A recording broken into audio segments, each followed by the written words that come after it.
Isa po ako sa mga silent listeners ng channel ninyo, sa mga kwentong in-upload ninyo. Matagal ko nang gustong ibahagi ang kwento kong ito.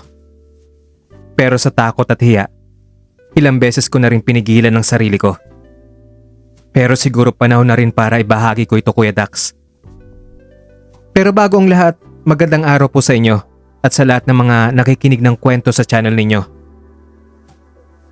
Itago niyo lang po ako sa pangalang Aileen, 34 at naninirahan dito sa Pasay. Ang ibabahagi ko pong kwento ay nangyari noong 22 taong gulang pa lang ako. Isang college student na kumukuha ng secondary education. Bukod sa pagiging masipag sa pag-aaral, mahilig ako magturo dahil bata pa lang talaga ako ay pangarap ko ng maging teacher. Palagi akong tumutulong sa mga kaklase kong hirap sa ilang assignments nila. Kaya naman nang may nag-alok sa akin na mag-tutor ng isang estudyanteng nahihirapan sa pag-aaral, agad akong naging interesado.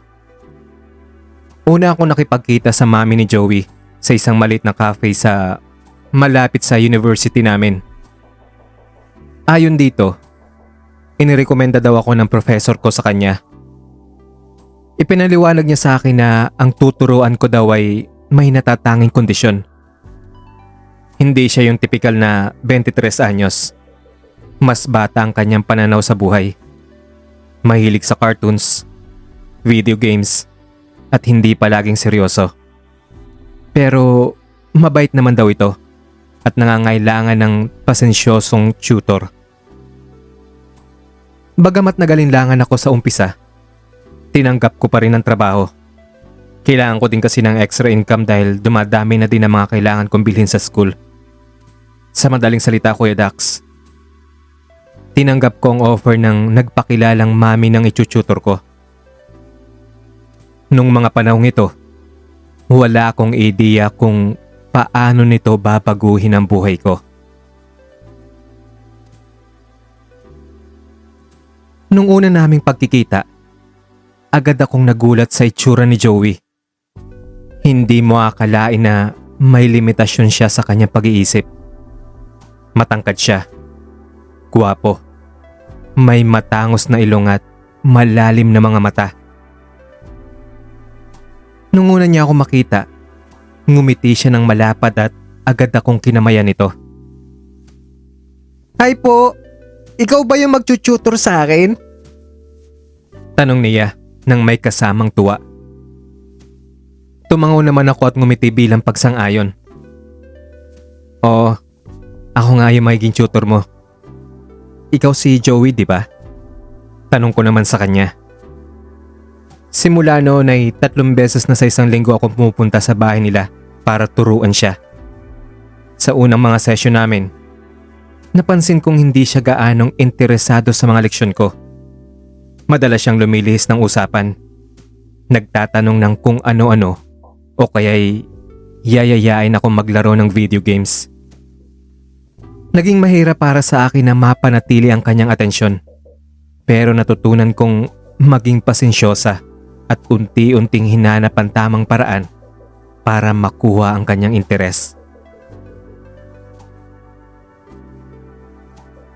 Nung una talaga'y mahirap ang sitwasyon. Si Joey hindi madaling turuan. Mas gusto niya maglaro kaysa mag-aral. Kapag tinuturuan ko siya ng mga basic math o English, bigla na lang siyang tatayo at magsasabing, Ma'am Aileen, laro muna tayo. Mamaya na yan." Madalas akong napapagod sa kapapabalik sa kanya sa upuan. Pilit siyang pinagtsatsagaan dahil alam kong kailangan niya ito. Pero isang araw, napansin kong unti-unti na siyang nagbabago. Hindi na siya tulad ng dati na iniiwasan ng pag-aaral. Mas madalas na siyang nakikinig sa akin. Naging routine namin na pagkatapos ng 1 oras ng seryosong pag-aaral, bibigyan ko siya ng 15 minutos na pahinga para gawin ang gusto niya. Minsan nga, magpapakita siya ng bagong laro sa phone niya. Minsan naman, gusto niya lang magkwento tungkol sa mga gusto niyang bagay. Sa kabila ng pagiging isip bata niya, naging mas malalim ang koneksyon namin. Minsan, habang nagtuturo ako sa kanya, bigla niyang hinawakan ng kamay ko. Ma'am Eileen, alam mo bang gusto kita? Ang bait mo po kasi sa akin eh. Nagulat ako sa sinabi niya. Tanging ngiti lang ang naiganti ko sa mga sinabi niya. Joey, importante ang pag-aaral mo ha? Para maging mas masaya ang pamilya mo, alam mo ba yun? Mula nga noon ay mas naging malambing siya sa akin. Kapag nakaupo kami sa mesa para mag-aral, ididikit niya ang kanyang balikat sa akin. Minsan, habang nagbabasa siya ng isang kwento, bigla siyang pipikit at ibubulong na, Ma'am Eileen, pwede bang basahan mo ko ng kwento? Gusto ko gusto ko lang pakinggan yung boses mo. At syempre, gagawin ko naman ang request niya. Doon ko naramdaman ang kakaibang init sa pagitan namin. Hindi ko maintindihan. Pero alam kong may namumong emosyon sa pagitan naming dalawa. Isang gabi, kakauwi ko lang sa bahay noon galing kina Joey. Nakatanggap ako ng isang text message mula kay Joey. Bumalik daw ako bukas kahit wala naman kaming session. Gusto pa daw niya mag-aral. Gusto pa daw niyang matuto. Natigilan ako. Bakit parang gusto kong pumayag? Bakit parang may bahagi sa akin na gustong makita siya ulit kahit wala kaming tutoring session? Pero sa kabila ng pag-aalinlangan, nag-reply na lang ako na, sige, kita tayo bukas. Kinabukasan nga, dumating ako sa bahay nila at nagulat ako nang makita siyang nakaupo na sa study table. Hinihintay ako. Sa halip na mag-aral, kinuha niya ang isang papel at nagsulat. Nang matapos ito, inabot niya ito sa akin. Ma'am, para po sa inyo. Binasa ko ang nasa papel at doon ay nakasulat ang, Ma'am Eileen, ikaw ang paborito kong tao. Ayokong mawala ka. Napalunok ako sa nabasa ko. Alam kong iba ang nararamdaman niya. Alam kong hindi lang ito crush. Pero alam ko rin na may mali sa sitwasyon namin.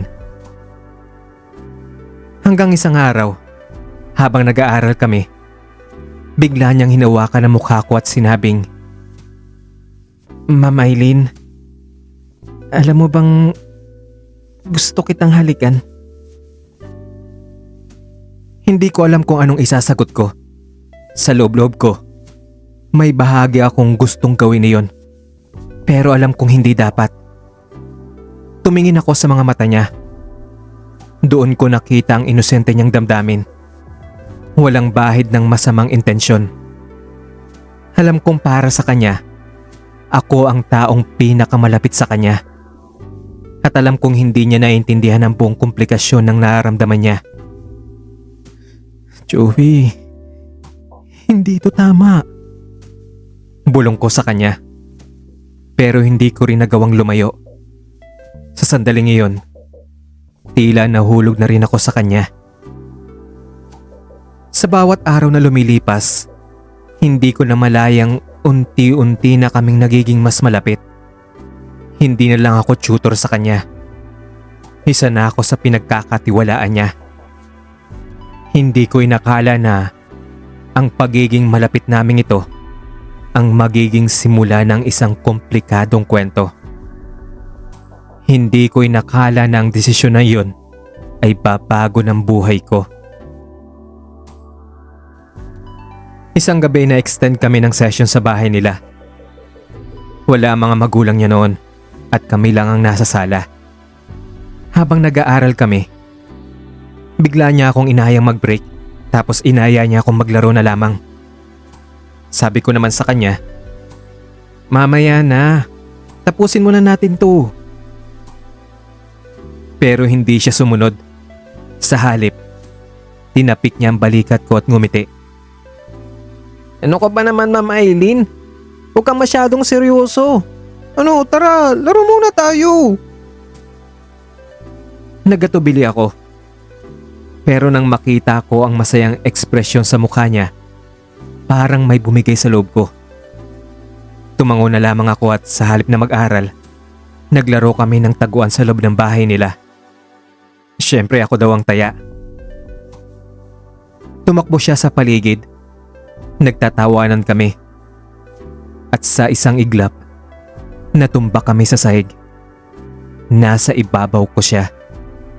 Nakatitig sa akin. At doon ko napansin ang kakaibang tingin niya. Hindi na siya nakilala kong binatang may pagkaisip bata. Nang mga oras na iyon, tumugma ang edad niya sa mga sinasabi ng mga mata at kilos ng katawan niya. Unti-unting lumapit ang mukha niya sa akin. Ang init ng kanyang hininga, ramdam na ramdam ko sa balat ko. Sa isip ko, dapat na akong tumayo. Dapat akong lumayo. Pero hindi ko nagawa, Kuya Dax. Hinaplos niya ang pisngi ko at sabay bulong na, "Ang ganda mo, Aileen." Hindi ko alam kung anong pumasok sa isip ko, pero hindi ko siya tinulak. Sa halip ay hinayaan ko siyang yakapin ako. At nang gabing iyon, nagbago ang lahat. Sa isang iglap, parang nawala ang linya sa pagitan naming dalawa. Hinayaan kong mahulog ako sa kanya, sa damdamin niya. Nang magising ako kinabukasan, alam kong may isang bagay na hindi na maipabalik sa dati. Pagkatapos ng gabing iyon, hindi na naging pareho ang lahat. Mas naging malambing si Joey at mas madalas niya akong kinukulit. Lagi niya akong tinatawagan. Nagpapadala ng mga simpleng mensahe. At sa tuwing magkikita kami para sa tutor session niya, may kakaibang ningning sa kanya mga mata. Pero sa bawat araw na lumilipas, nararamdaman kong may mali. Hindi ako dapat nandito. Hindi dapat lumalim ito. Isang araw, habang nasa session kami, biglang dumating ang kanyang mami. Nahuli niya kami magkatabi sa sofa. Masyadong malapit sa isa't isa. Hindi na niya kinailangan pa magsalita. Ang tingin pa lang niya ay sapat na para iparamdam sa akin na may nagawa akong mali. Hindi nga nagtagal ay napansin kong nagbago ang pakikitungo ng pamilya ni Joey sa akin. Naging mas formal, mas malamig. Hanggang sa isang gabi, tumawag sa akin ang kanyang mami. "Aileen, alam ko namang mabait kang tao, pero sa palagay ko, hindi na tama ang nangyayari." Hindi ko alam kung anong isasagot ko. Tumango na lamang ako kahit hindi niya ako nakikita sa kabilang linya. Kinabukasan ay pinatawag ako ng daddy ni Joey. Kinausap ako ng maayos pero diretso. Hindi na raw ako kailangan bumalik bilang tutor ni Joey. Naramdaman ko ang sakit, Kuya Dax. Pero alam kong wala akong magagawa. Hindi na ako nagtangkang magpaliwanag. Hindi ako humingi ng tawad dahil alam kong tama sila. Ilang araw pagkatapos nun, nalaman ko na lang na dinala si Joey sa ibang bansa upang doon na manirahan. Wala man lang paalam. Wala man lang huling sulyap. Biglang isang araw, mawawala na lang siya sa buhay ko. Nang mga sumunod na buwan, napuno ng lungkot ang araw ko. Ang bigat sa dibdib ko. Ang pangungulila at ang pagsisisi. Lahat ng iyon ay bumalot sa akin. Pero wala akong magagawa. Kailangan kong tanggapin na kailanman ay hindi ko na siya muling makikita pa. Makalipas ang ilang taon, unti-unti kong natutunang tanggapin ang nangyari. Nung una, hindi naging madali yun sa akin. Ilang gabi akong hindi makatulog.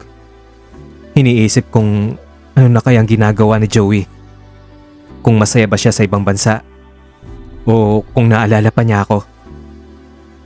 Maraming beses kong tinanong ang sarili ko. Paano kung naging matatag ako? Paano kung hindi ko hinayaang mahulog ang loob ko sa kanya?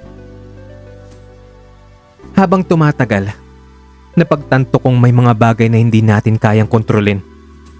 May mga desisyon tayong tanging tayo lang ang may kapangyarihang gawin. Hindi ko dapat hinayaang tangayin ang sarili kong damdamin. Hindi ko dapat ipinilit ang isang bagay na alam kong hindi tama mula sa simula pa lamang. Nakita ko rin kung paano naapektuhan ang buhay ko. Natutunan ko ding maging mas maingat sa relasyon. Lalo na sa mga taong may limitasyon sa pag-unawa sa mas komplikadong damdamin.